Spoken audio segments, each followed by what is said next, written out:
5 elementary school boys leave home on a national holiday. They're laughing, carrying empty containers and wooden sticks, headed toward a small mountain just behind their neighborhood in South Korea. They tell people they're going to look for salamander eggs. They never come back. Police, soldiers, and volunteers scour the mountain. Helicopters fly overhead. A sitting president orders every resource to be used. For years, millions of flyers are printed, rumors explode, shamans are consulted, and a grieving father is even accused of murdering his own son. 11.5 years later, a hiker digging for chestnuts uncovers a human skull on that same mountain. It's one of 5. What happened on that quiet spring morning in 1991? How did 5 boys vanish in an area so close to home, and how did their bodies remain hidden through some of the largest searches in South Korean history? This is the story of the Frog Boys, one of South Korea's most haunting unsolved mysteries. The setting: a holiday in Daegu. The story begins in Daegu, a city in southeastern South Korea, surrounded by low mountain ranges. On the western side of the city sits Warayong Mountain, only about 300 meters high, around 983 feet, a place local children know well. The date is March 26, 1991, a Tuesday. It's not a weekend, but it is a day off. Across the country, people are voting in local parliamentary elections and schools are closed. For children, that means one thing: freedom to play all day. At around 8:20 a.m., 6 boys gather to play near one of their homes. Their names are Kim Jong-sik, 9 years old, Park Chan-in, 10 Kim Young-gyu, 11, Jo Ho-yeon, 12 Woo Chil-won, 13, and another boy, Kim Tae-yang, 9. They are students in grades 3 through 6 at Seong-seo Elementary School, located right at the base of Warayong Mountain. Their homes are all in nearby villages. That morning, they're playing noisily outside near Jo Ho-yeon's house when a young tenant comes out, annoyed by the noise, and tells them to go play somewhere else. The boys huddle together and discuss where to go next. Someone suggests heading up to Warayong Mountain to look for fire salamander eggs, amphibians that live in the forests and hills and lay clusters of eggs in streams and puddles. The idea excites them. They agree. The group briefly splits up so each boy can go home, grab supplies, and at least in theory, tell their parents where they're going. Of the 6, only one does. 9-year-old Kim Tae-yang tells his parents about the plan to go up the mountain. They say no. For them, the mountain is too far, and it doesn't feel safe. He's forbidden to go, and reluctantly, he stays home. The other 5 boys head out. Some carry empty containers for the salamander eggs. Others bring wooden sticks. They laugh, joke, and walk toward Warayong Mountain, a place they've played many times before. They will never be seen alive again. The disappearance, the morning passes. By noon, the parents notice their children haven't come home for lunch. But it's a holiday. The mountain isn't far. The boys have been there before. Parents assume they're just playing a little longer than usual. At 6:30 p.m., Kim Young-gyu's mother, busy with housework, suddenly feels a wave of unease. She steps outside. The streets are quiet. Her son is nowhere to be seen. The later it gets, the stranger it feels. She goes to the homes of the other boys to see if her son is with them. Instead, she discovers that none of the 5 have returned. Panic begins to spread. The parents quickly gather flashlights and head up Warayong Mountain themselves. They call their sons' names again and again. There is no answer. At 7:50 p.m., after an exhausting and fruitless search, the parents go to the local police station to report their children missing. But there's a problem. It's election day. Most officers are deployed to maintain order at polling stations. Less than 24 hours have passed since the boys went out, and the on-duty officer believes this is likely just kids playing late. He tells the parents not to worry and suggests the boys will probably return home soon. They don't. Frustrated and desperate, the parents go back to the mountain. This time some neighbors join them. That night, rain begins to fall, making the slopes slippery and visibility poor. Clad in raincoats, clutching flashlights, they search until 3 a.m. before finally giving up and returning home, exhausted and terrified. The massive search the next day, the authorities finally move. More than 300 people, police officers, soldiers, and volunteers are mobilized to search Warayong Mountain. By afternoon, helicopters are brought in to assist from the air. Still, there is no sign of the 5 boys. Police start canvassing the area, door to door, taking statements from residents. They learn? Jo Ho-yeon's older brother tells police that around 9 a.m. that morning, he was riding his bicycle near the base of the mountain. He saw his younger brother with 4 friends heading uphill, When he asked where they were going, his brother replied cheerfully that they were going to look for salamander eggs. The older brother reminded him to be home for lunch and then rode off. A woman reports that around 9:30 a.m., after casting her vote, she saw 5 boys carrying boxes and sticks, walking happily toward Warayong Mountain. She overheard them wondering whether they'd be back in time for lunch. A student named Han Sung-han tells police that he and the 5 missing boys are all students at the same elementary school. That day, he also went up Warayong Mountain with some classmates to look for salamander eggs. Around 11:30 a.m., near a cemetery on the mountain, he heard a loud, chilling scream from far away. About 10 seconds later, there was a second scream. The sound was so disturbing and unlike normal children's shouting that he was too frightened to investigate. The parents believe these screams may have been their sons calling for help. The police, however, are not convinced. Another witness claims to have seen 5 boys near the foot of the mountain around noon. So investigators dismissed the scream testimony, suggesting the sounds may have come from birds or wild animals.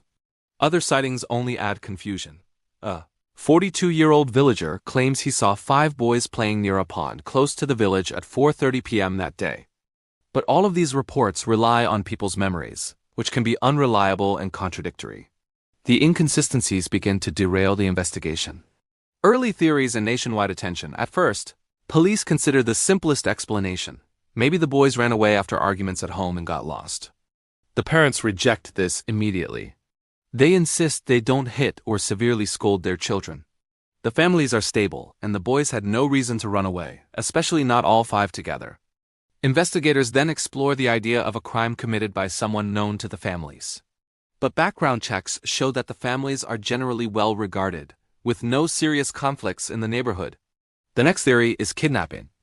On March 29th, 3 days after the boys vanished, the father and uncle of Kim Jong-sik received phone calls from an unknown man, sounding about 30 years old. He claims to have kidnapped the 5 boys and demands a ransom of 4 million won, about $2,800 USD at the time. Kim Jong-sik's father quickly gathers the money and rushes to the designated spot on Warayong Mountain. He waits there for hours. No one shows up. The caller is never heard from again. Meanwhile, the tenant who had asked the boys to go play elsewhere is consumed with guilt, believing that if he hadn't spoken up, they might never have gone to the mountain that day. Public anger turns toward the police. Their slow initial response and failure to launch an immediate large-scale search is seen as a catastrophic mistake. At first, the story spreads only locally. But soon, national media pick it up. An early report incorrectly claims the boys went to the mountain to catch frogs, and the 5 missing children are quickly nicknamed the Frog Boys, even after it's clarified that they were actually looking for fire salamander eggs. The name sticks and remains to this day. By April 1st, 6 days after the disappearance, the parents print 50,000 flyers with photos of their sons and distribute them at train stations, bus stops, and crowded areas across Daegu. They offer a reward of 2 million won for any useful information. The case grows so serious that it draws the attention of South Korea's then-president, Roh Tae-woo. He orders police to use all available resources to find the children. Police and military teams thoroughly search Warayong Mountain and the surrounding area. They even drain a nearby reservoir where a child had previously drowned in case the boys might have fallen in. Nothing is found. False leads, rumors, and a broken father, as the case becomes a national obsession. The family's phone numbers are leaked. Police install wiretaps hoping to catch real leads, but most calls turn out to be pranks. Children call and then hang up. Adults claim to know where the boys are, only to be exposed as liars. In August 1992, an anonymous caller says the Frog Boys are buried in the basement of a building near their homes. Police investigate thoroughly and find nothing. By late 1992, the number of calls to police has reached nearly 1,000. Almost all are false. That same year, a movie titled Come Back Frog Boys is released, based loosely on the case. Public interest spikes again. With no answers from the investigation, people turn to rumors. Some claim the boys were kidnapped by North Korean agents.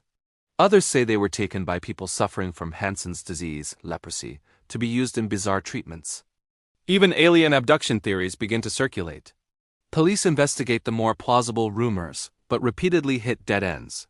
Over the next several years, more than 320,000 people, including soldiers, police, and civilians participate in search efforts across the country.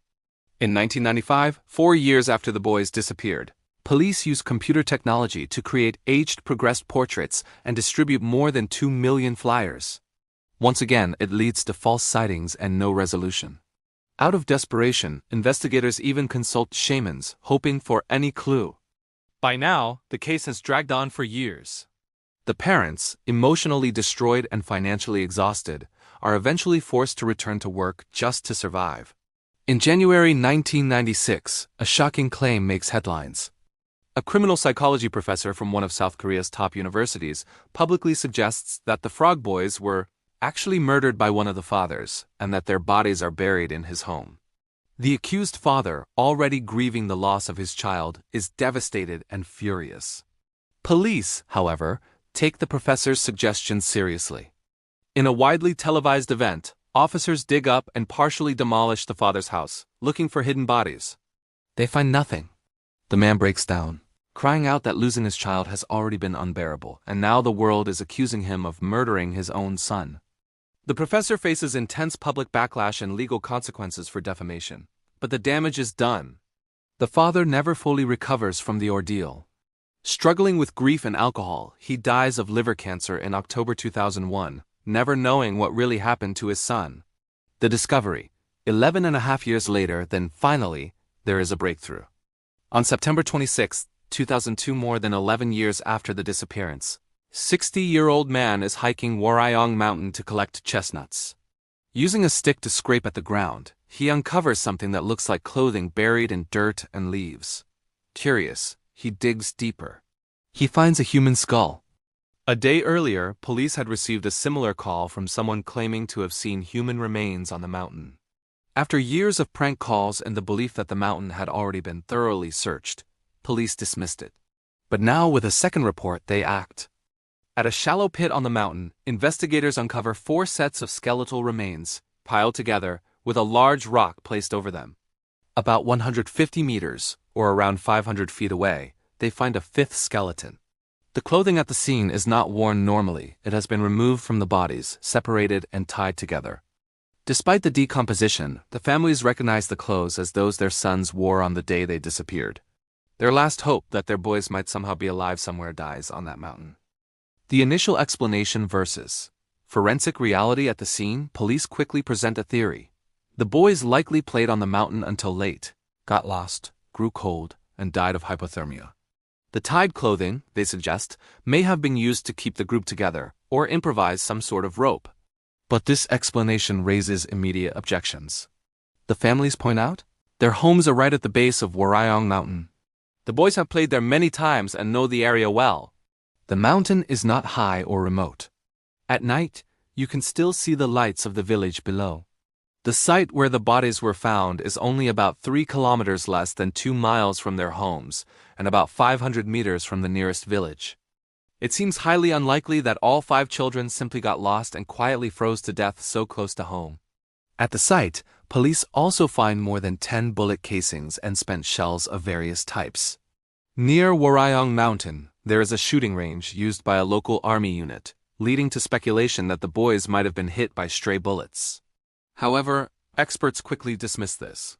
The odds of 5 children being struck by stray bullets at once are extremely low. No one reported hearing gunfire at the suspected time.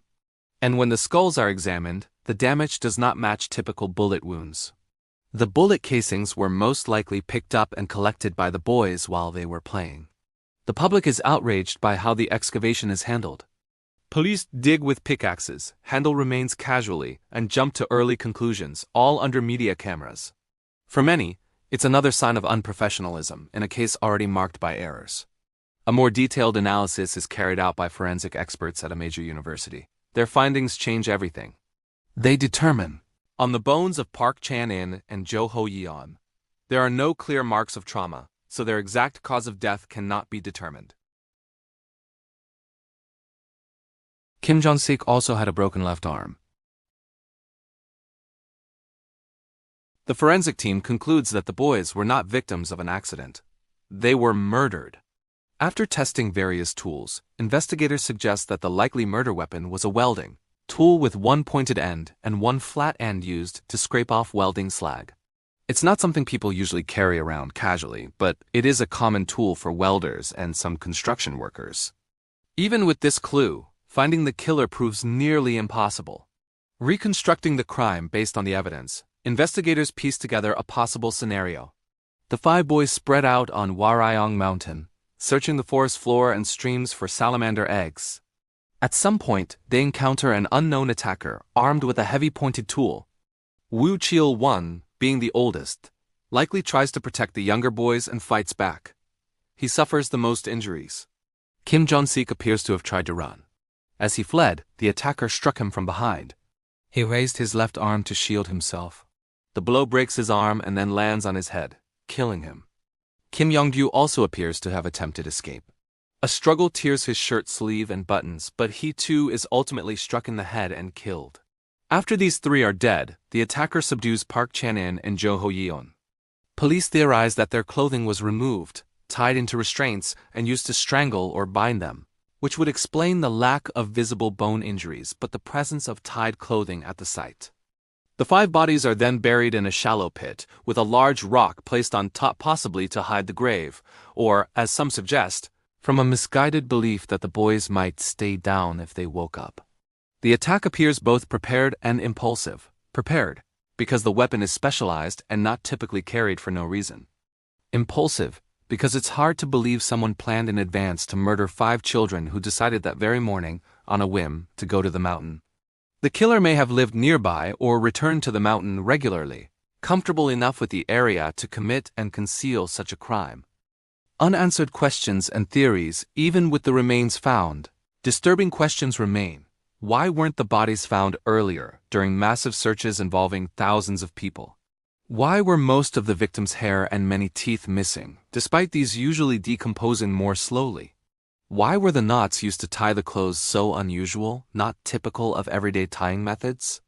Was the burial site really the original crime scene, or were the bodies moved there later, after official searches had ended? Some suggest the boys were originally buried more deeply, and through years of rain, erosion, and small landslides, the remains gradually rose closer to the surface, only becoming visible by 2002. Others believe the killer or killers could have moved the bodies to Warayong Mountain later, after the military and large search teams had stopped combing the area. Near the site, police also discover a small artificial cave with a narrow hidden entrance, large enough for one person to crawl through. Inside, there are signs someone once lived there, along with items that date to around the year 2000, nearly a decade after the murders. This suggests that whoever used that cave did so long after the boys were killed, making a direct connection uncertain. Over the years, new rumors emerge. One story claims a nearby family had a son with an intellectual disability and a large dog. According to the rumor, the dog was let loose that day, attacked the boys, and the family then killed the children to cover it up. It's a widely spread tale in South Korea, but no evidence has ever confirmed it, and authorities have never publicly verified it. In 2021, a social media user speculates that the killer might have been a teacher from the boys' school, someone who knew the area well and had the authority to control the children, especially in an era where corporal punishment by teachers was common. Journalists investigate this claim and find no supporting evidence. Another online theory suggests the weapon might have been a large metal caliber, and that the attackers were delinquent high school students who sometimes smoked and drank on the mountain. Some schools in the area reportedly had violent incidents involving calipers. But critics point out that a caliper large enough to inflict such injuries, at least 12 inches long, would be bulky, hard to hide, and not something teenagers would casually carry around. This theory remains speculative and unproven. Through it all, no suspect is ever definitively identified, and no one has been charged. The statute of limitations and legacy in March 2006, 15 years after the disappearances. The statute of limitations for murder in South Korea expires for this case. Under the law at that time, even if the killer came forward and confessed, they could not be prosecuted. Later, South Korea would abolish the statute of limitations for murder, but not retroactively. For the Frog Boys, in 2011, another film inspired by the case, titled Children, is released, reigniting public interest. By 2015, the police officially closed the investigation. The Frog Boys case is often mentioned alongside two other infamous South Korean cases: the Hwasong serial murders, which took more than 30 years to solve, the kidnapping and murder of Lee Hyung-ho, and the disappearance and murder of the Frog Boys, which remains unsolved. The case exposed serious gaps in child protection, emergency response, and police procedure in South Korea. For years, parents across the country lived with heightened fear, wondering if their own children might vanish in broad daylight just like the Frog Boys. Today, many believe that with ongoing advances in forensic science, DNA technology, and modern investigative techniques, the truth might still someday be uncovered if enough physical evidence remains, and if someone somewhere is finally willing to talk. Until then, the fate of the Frog Boys remains one of the most disturbing and heartbreaking mysteries in South Korean history.